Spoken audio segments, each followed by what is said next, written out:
Now we will start with our second topic, जहाँ पर हम पढ़ने वाले हैं different types of stress reactions के बारे में, यानी स्ट्रेस रिस्पॉन्सेज के बारे में. So whenever we are faced with a stressful life situation, challenging life situation, तब क्या होता है, हम स्ट्रेस रिस्पॉन्स शो करते हैं. ये स्ट्रेस रिस्पॉन्स बॉडी लेवल में भी हो सकता है, जिसे हम फिजियोलॉजिकल स्ट्रेस रिस्पॉन्स बोलते हैं. बिहेवियरल स्ट्रेस रिस्पॉन्स भी हो सकता है, इमोशनल स्ट्रेस रिस्पॉन्स भी हो सकता है, या कॉग्निटिव स्ट्रेस रिस्पॉन्स भी हो सकता है.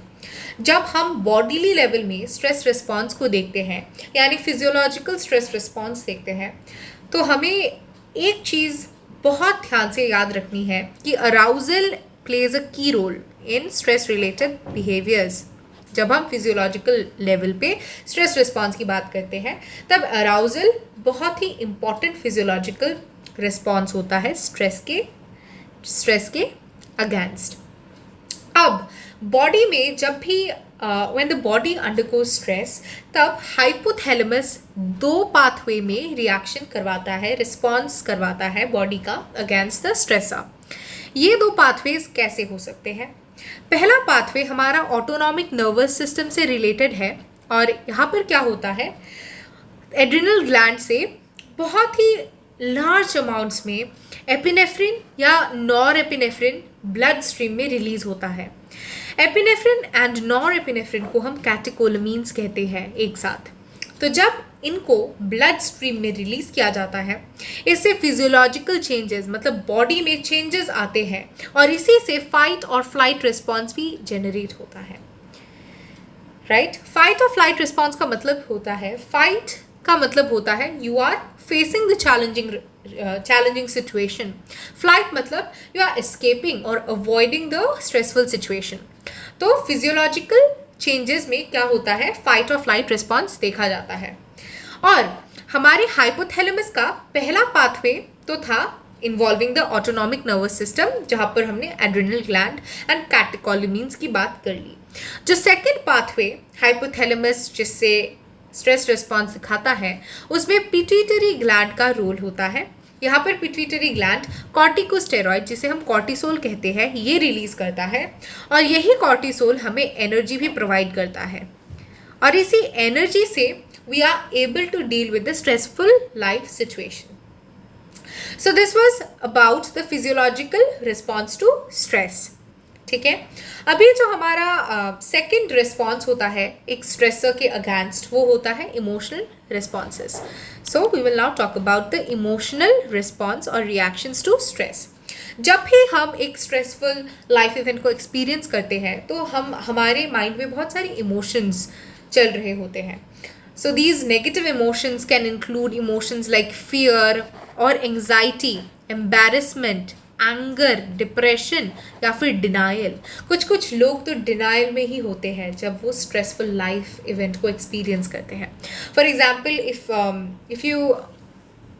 if you undergo the death of a relative or any person that you are close to, so sometimes some people even deny the death of the person because of the stress. So denial is also a negative emotion that is exhibited under stress by an individual. तो ये तो था physiological stress response और behavioural stress response. तो ये था physiological stress response, और ये था इमोशनल स्ट्रेस रिस्पॉन्स.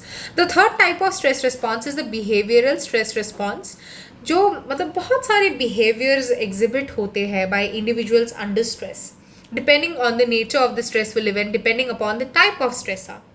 तो मैंने पहले ही बता दिया था कि एक तो होता है fight response to the stressor, और दूसरा होता है flight response to the stressor.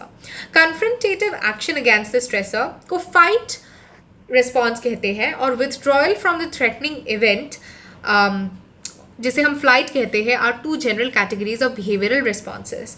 तो अगर मैंने बोला कि what is the behavioral response to a stressor or stressful life event, तो बहुत सारे behaviors exhibit होते हैं by people under stress. तो पहला जो behavior होता है that is the fight response, जहाँ पर वो individual confront करता है and overcome करने की कोशिश करता है उस stressful life situation को. और दूसरा response होता है flight response, जहाँ पर वो individual withdraw कर लेता है, avoid करता है stressful life event को as a whole, and the person does not want to deal with the stress at all. So these are the two types of behavior that is exhibited by people under stress. Right? अभी हमें और एक type of stress response पढ़ना है. That is the fourth type. That is the cognitive responses. Cognition मतलब the process of thinking. तो cognitive response का मतलब होता है mind में हमारे क्या क्या चल सकते हैं when we are undergoing a stressful life event. तो cognitive response में beliefs होते हैं about the harm or threat an event poses or beliefs about its causes or controllability. They include the responses such as inability to concentrate and intrusive, repetitive or morbid thoughts. Morbid मतलब अजीब से बुरे बुरे thoughts, negative thoughts. तो cognitive responses क्या हो सकते हैं जब हम एक stressful life event को undergo करते हैं? जब भी हम stress में होते हैं we undergo several negative thoughts. हमारे मन में बहुत सारे intrusive, repetitive and morbid negative thoughts होते हैं. हम सोचते हैं whether we will be able to overcome that stressful event or not.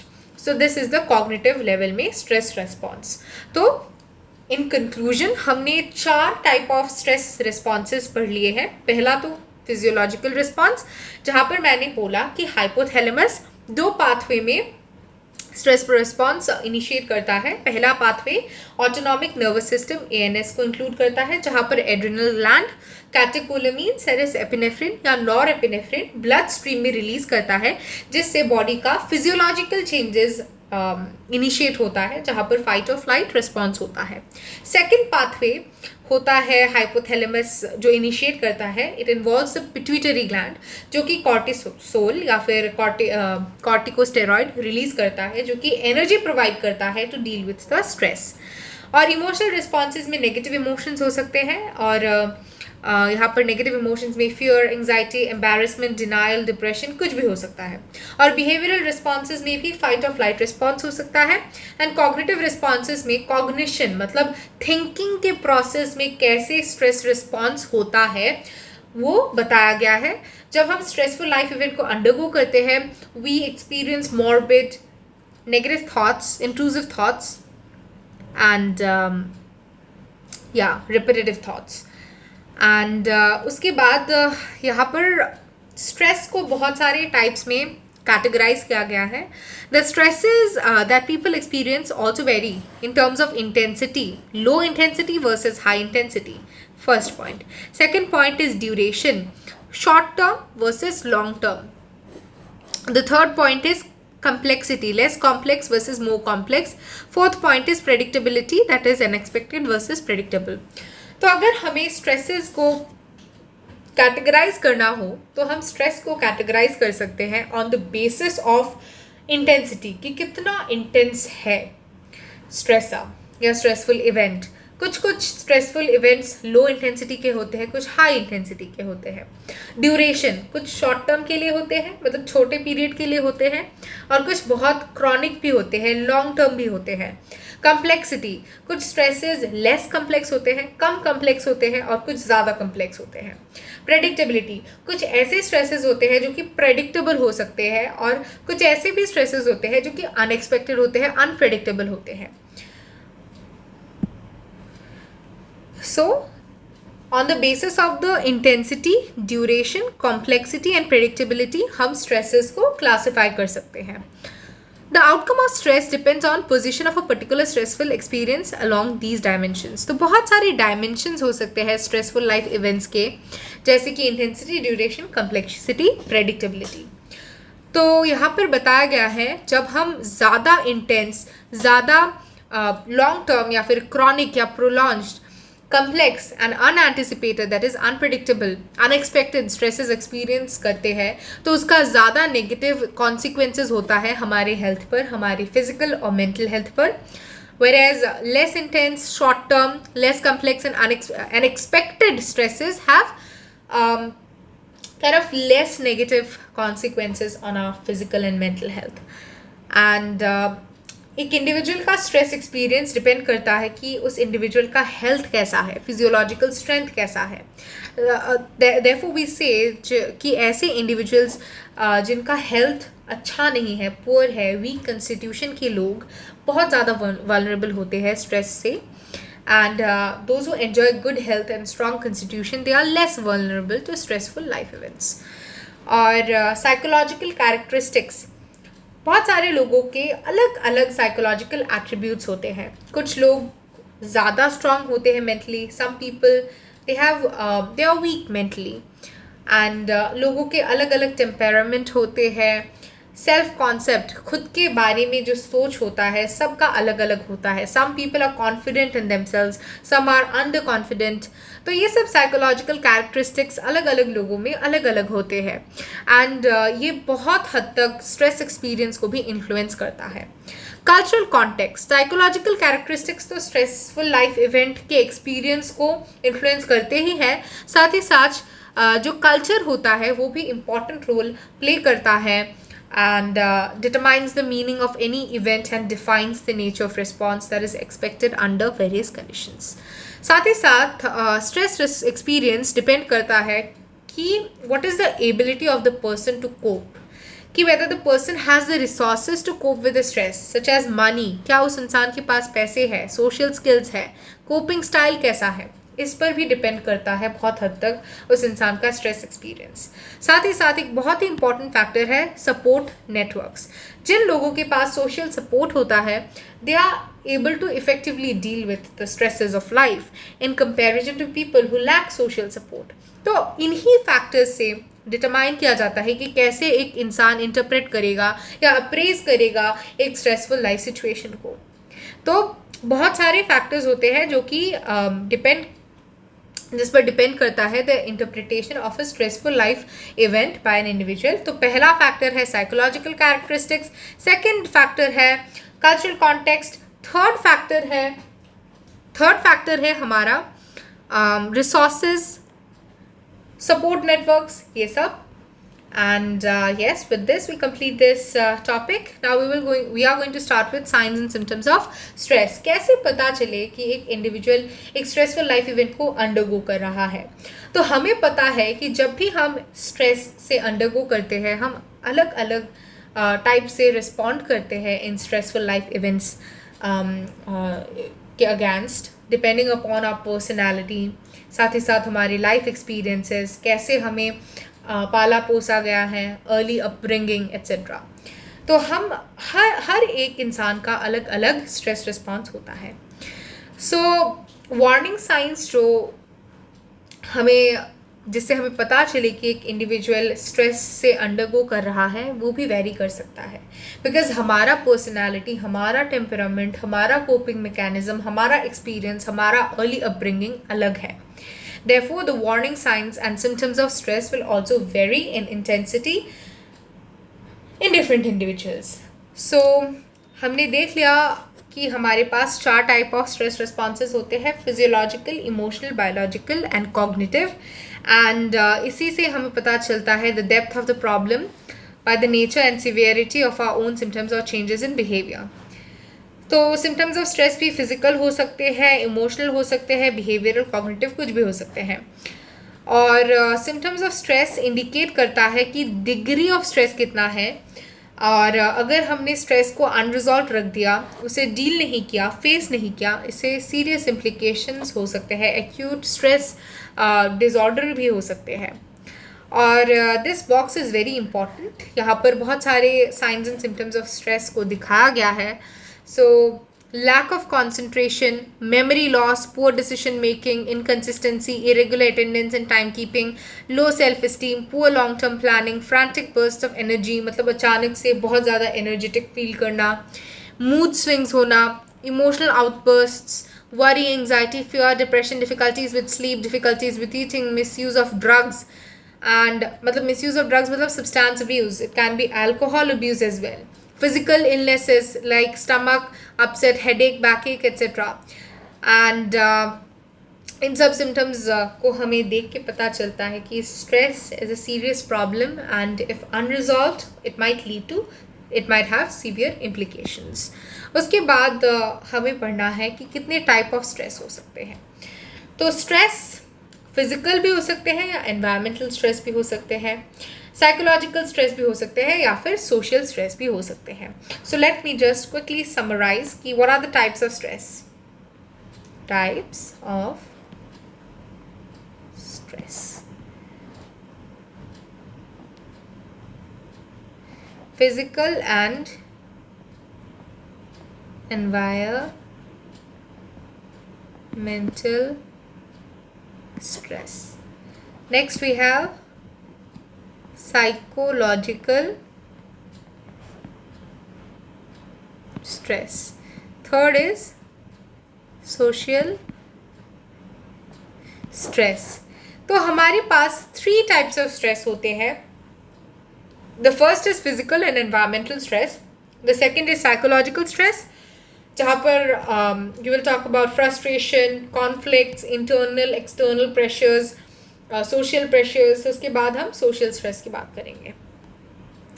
तो 3 major types of stress होते हैं: physical and environmental, psychological, social stresses. अब ये जो types of stresses हैं ये independent नहीं है, एक दूसरे से interrelated है. So it is important that we understand the types of stresses. पहले we will talk about physical and environmental stress. Physical and environmental stress. तो physical stress are demands that change the state of our body. तो physical, whenever we are undergoing some physical stresses, इससे हमारा body का equilibrium तो disturb होता ही है. The state of our body also changes. और इससे हम strained feel करते हैं, over exerted, burnt out feel करते हैं physically, and इससे हमारे body में बहुत सारे diseases भी हो सकते हैं. तो we feel strained when we overexert ourselves physically, lack a nutritious diet, suffer an injury or fail to get enough sleep. तो जब हम physical stresses की बात करते हैं तो वो हमारे body के state को change करते हैं. The demands that change the state of our body, इन्हें हम physical stresses कहते हैं.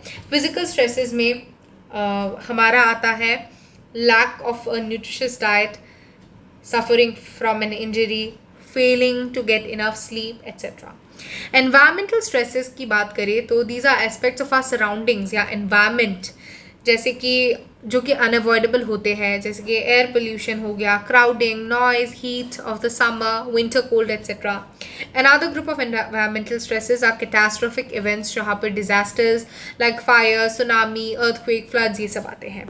तो जब हम physical या environmental stress की बात करते हैं तो physical stress का मतलब कुछ ऐसे demands या ऐसे stresses जो कि हमारी body में strain पैदा करता है, जिससे हम ओवर एक्सर्टेड फील करते हैं, बॉडी का इक्विलिब्रियम या स्टेबिलिटी डिस्टर्ब हो जाता है, बॉडी इम्बैलेंस्ड कंडीशन में आ जाता है, जिससे हमारा बॉडी का स्टेट चेंज हो जाता है.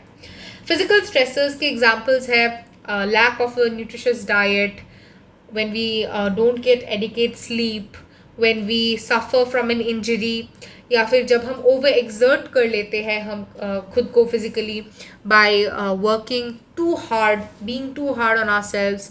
साथ ही साथ एनवायरमेंटल स्ट्रेसेस कुछ ऐसे स्ट्रेसेस होते हैं जो कि एनवायरनमेंट हम पर डालते हैं. एनवायरमेंटल स्ट्रेसेस में आ सकते हैं नॉइज़, एयर पोल्यूशन, साथ ही साथ कैटास्ट्रोफिक इवेंट्स जहाँ पर फ्लड्स, अर्थक्वेक, सुनामीज़ ये सब आता ही है.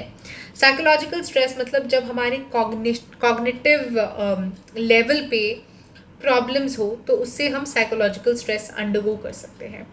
तो these are stresses that we generate ourselves in our minds. तो these are personal and unique to the person experiencing them and are internal sources of stress. मतलब हम खुद ही पे स्ट्रेस डालते हैं because of our faulty cognition. तो ये जो स्ट्रेसेस होते हैं हम अपने माइंड्स में खुद ही जनरेट करते हैं. तो ये पर्सनल टाइप ऑफ स्ट्रेसेस होते हैं जो कि यूनिक होता है, डिफरेंट होता है. It differs from person to person and ये इंटरनल सोर्सेज होते हैं स्ट्रेस के जो हम खुद ही जनरेट करते हैं. जब हम अपनी प्रॉब्लम्स के बारे में सोचते रहते हैं, वरी करते हैं, एंग्जाइटी फील करते हैं, डिप्रेस्ड फील करते हैं, so these are the psychological stresses. And these are not only symptoms of stress but they cause further stress for us. And sources of psychological stress, frustration, conflict, internal and social pressures भी हो सकते हैं. Now यहाँ पर frustration को, conflict को, social pressure को और internal pressure को अच्छे से define किया गया है. तो frustration कब होता है? जब हम कुछ एक चीज़ अचीव करना चाहते हैं, हमारे गोल को अचीव करना चाहते हैं, बट किसी कारणवश we are not able to achieve that goal.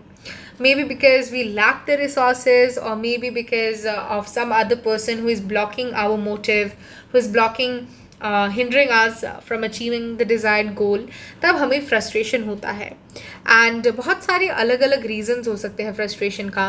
Society के लेवल में जब हम discrimination या prejudice experience करते हैं, जब हमारे against stereotypes बनाए जाते हैं, then we get frustrated. जब हमारे इंटरपर्सनल रिलेशनशिप्स, एक दूसरे के साथ रिलेशनशिप्स में दरार आती है, when the interpersonal relationships are hurt, इससे हमें फ्रस्ट्रेशन होती है. जब हम स्कूल में एग्ज़ाम्स में कम मार्क्स पाते हैं, तब भी फ्रस्ट्रेशन होती है. कॉन्फ्लिक्ट्स में occur between two or more incompatible needs or motives. Example, whether to study dance or psychology. You may want to continue studies or take up a job. There may be a conflict of values when you are pressurized to take any action that may be against the values that is held by you. Conflicts का बहुत सारे examples, 3 examples यहाँ पर दिए गए हैं. Conflict तब होता है जब 2 या 2 से ज़्यादा needs या motives के बीच conflict हो, या फिर we can say imbalance हो. जैसे कि suppose you are not able to decide whether you want to study dance or psychology. तो यहाँ पर 2 needs या motives में conflict हो रहा है, instability हो रहा है. That's why conflict is arising. साथ ही साथ you might face the need to decide whether you want to study further or whether you want to take a job. So यहाँ पर 2 चीज़ों में conflict हो रहा है. अब साथ ही साथ तुम्हारे पास कॉन्फ्लिक्ट ऑफ वैल्यूज़ भी हो सकता है, जब तुम्हें कोई प्रेशराइज करे एक एक्शन करने में या फिर एक डिसीजन लेने में जो कि तुम्हारे वैल्यूज़ या तुम्हारे मोटिव्स एंड गोल्स के अगेंस्ट हो. तो जब 2 या 2 से अधिक इनकम्पैटिबल नीड्स या मोटिव्स के बीच कलेश हो, that is known as conflict. साथ ही साथ प्रेशर्स 2 टाइप के होते हैं, internal pressures and social pressures. And ये सब frustration, conflict, social या फिर internal pressures, they are responsible for providing us psychological stresses.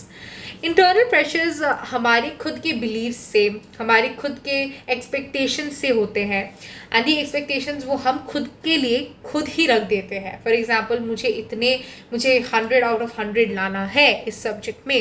So this is an internal pressure because we are putting a lot of expectations. Right हम अंदर से अपने आप पर बहुत सारा एक्सपेक्टेशंस या बिलीव्स रख रहे हैं, and that's why these internal pressures can cause psychological stresses. So internal pressures में हम क्या करते हैं, इंटरनल प्रेशर्स कहाँ से स्टेम होते हैं, कहाँ से ओरिजिनेट होते हैं, जब हम बहुत ज़्यादा एक्सपेक्टेशंस रखते हैं खुद से. तो ये अंदर से ही आते हैं, हमारे ऊपर ही हम खुद डालते हैं ये internal pressures. For example, I must do everything perfectly. But जब ऐसे इम्पॉसिबल एक्सपेक्टेशंस हम खुद पर रखते हैं, it can only lead to disappointments because nobody is perfect. And बहुत सारे ऐसे भी लोग होते हैं जो कि रुथलेसली हार्ड वर्क करते हैं, अनरियलिस्टिकली हाई स्टैंडर्ड्स रखते हैं खुद के गोल्स को अचीव करने के लिए. तो ये एक्सपेक्टेशंस, अनरियलिस्टिकली हाई स्टैंडर्ड्स या एक्सपेक्टेशंस जो हम खुद के लिए खुद ही रख रहे हैं, ये सब इंटरनल प्रेशर्स ही तो है, और इन्हीं की वजह से हम साइकोलॉजिकल स्ट्रेस एक्सपीरियंस करते हैं. सोशल प्रेशर्स ऐसे प्रेशर्स होते हैं जो लोग हमारे सोसाइटी में हम पर डालते हैं, जब हमसे लोग ज़्यादा एक्सेसिव डिमांड्स करते हैं. For example, your parents might pressurise you to take up science और a particular job. So these are societal pressures जो कि सोसाइटी के लोग हैं जो हम पर एक्सेसिव डिमांड्स रख के प्रोवाइड कर रहे हैं. तो इससे बहुत ज़्यादा प्रेशर हमारे ऊपर डाला जाता है, and as a result we experience psychological stress. And जब हमारे इंटरपर्सनल रिलेशनशिप्स में हार्डशिप्स आती है या डिफ़िकल्टीज आती है, जिसे हम पर्सनालिटी क्लैश भी कहते हैं because of differences in personality, तो इसे भी हम सोशल प्रेशर के कैटेगरी में कैटेगराइज कर सकते हैं, और इन्हीं सब चीज़ों से हम साइकोलॉजिकल स्ट्रेस एक्सपीरियंस करते हैं. Next, social stress. These are induced externally and result from our interaction with other people. तो सोसाइटी में बहुत सारे इवेंट्स हो सकते हैं, जैसे कि डेथ या फिर इलनेस एक फैमिली में, या फिर रिलेशनशिप्स, इंटरपर्सनल रिलेशनशिप्स में दरार, या ट्रबल विथ नेबर्स. तो ये सब चीज़ें सोसाइटी में होने वाली चीज़ें जो हम पर स्ट्रेस डालती है, these are the examples of social stresses. And social stresses depend करता है from person to person. For example कुछ ऐसे भी लोग होते हैं जो कि एक्सट्रोवर्ट्स होते हैं, एंड कुछ ऐसे भी लोग होते हैं जो कि इंट्रोवर्ट्स होते हैं. So for an introvert attending parties may be stressful, and introverts like to spend quiet evenings at home, whereas on the other end of the spectrum there are extroverts जिन्हें हम outgoing people भी कहते हैं, जिन्हें stressful parties नहीं, rather staying quietly in isolation stressful लगता है. तो कुछ ऐसे भी लोग होते हैं जिन्हें पार्टीज स्ट्रेसफुल लगते हैं, और कुछ ऐसे भी लोग होते हैं जिन्हें आइसोलेशन स्ट्रेसफुल लगता है. तो it depends from person to person कि सोसाइटी में जो होने वाले इवेंट्स हैं वो स्ट्रेसफुल है या नहीं. ये डिपेंड करता है एक इंसान से दूसरे इंसान में, depending upon their personality, depending upon their temperament, depending upon whether they are extroverts और introverts, depending upon their life experiences, depending upon their early upbringing. और yes, so we have completed another topic. We have completed the types of stresses. To summarize, 3 type of stresses होते हैं, जहाँ पर मैंने physical and environmental stress की बात की, उसके बाद मैंने साइकोलॉजिकल स्ट्रेस की बात की, उसके बाद मैंने सोशल स्ट्रेस की बात की. तो फिजिकल स्ट्रेस में कुछ ऐसे स्ट्रेसेस भी होते हैं जो कि हमारे बॉडी के स्टेट को चेंज कर देते हैं. एंड फिजिकल स्ट्रेसेस में बहुत सारे एग्जांपल्स हमने देखा. फॉर एग्जांपल जब हम इंजरी से सफ़र करते हैं, जब हम एडिकेट स्लीप नहीं एक्वायर करते, जब हम न्यूट्रिशियस डाइट कंज्यूम नहीं करते, जब हम अपने बॉडी को फिजिकली ओवर एक्सर्ट कर देते हैं. So these are physical stresses. Environmental stresses में मैंने हीट की बात की, कोल्ड की बात की, नॉइज़ की बात की, क्राउडिंग की बात की, कैटास्ट्रॉफिक इवेंट्स की बात की, जैसे कि tsunamis, earthquakes, floods etcetera etcetera.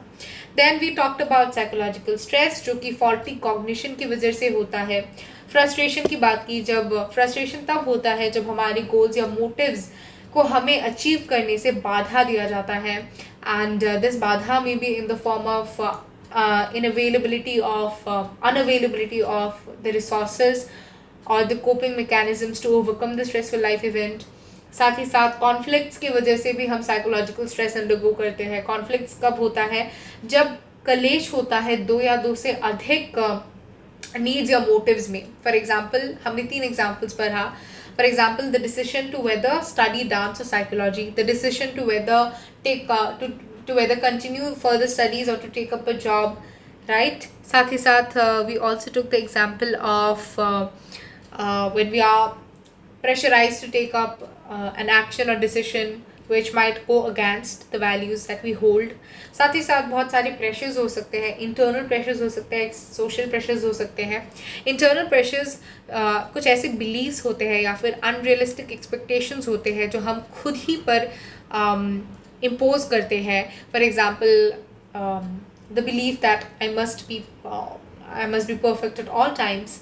This is an example of internal pressure. Nobody is perfect, so imposing such unrealistic expectations on ourselves can cause psychological stresses. And ये internal pressures कुछ internal factors की वजह से हम खुद पर डाल देते हैं, एंड इससे स्ट्रेस तो होता ही है. कुछ एक्सटर्नल प्रेशर्स भी होते हैं जिसे हम सोशल प्रेशर्स कहते हैं. एक्चुअली सोसाइटी में बहुत सारे ऐसे लोग होते हैं जो हमें प्रेशराइज करते हैं बहुत सारे चीज़ों के मामले में. For example some people, your parents or relatives may pressurize you to take up a particular subject or particular stream. So this is an example of social pressures. And social stress में वही जब हम social events like death of a relative या illness, strained relationships, interpersonal relationships में जब दरार आती है, trouble with neighbors, तब ये सब examples होते हैं social stresses की. साथ ही साथ सोशल स्ट्रेसेस का डिग्री वैरी करता है एक इंडिविजुअल से दूसरे इंडिविजुअल में. एंड ये डिपेंड करता है कि उस इंसान का पर्सनैलिटी कैसा है, वेदर वो पर्सन इंट्रोवर्ट है या एक्सट्रोवर्ट है, टेम्परामेंट कैसा है, etcetera. So this was it for today's video. In the next lecture, we are going to talk about the sources of stress, and we are going to cover this box. And yes, we will also talk about the effects of stress on psychological functioning and health. So yes, today we will end this video. Thank you.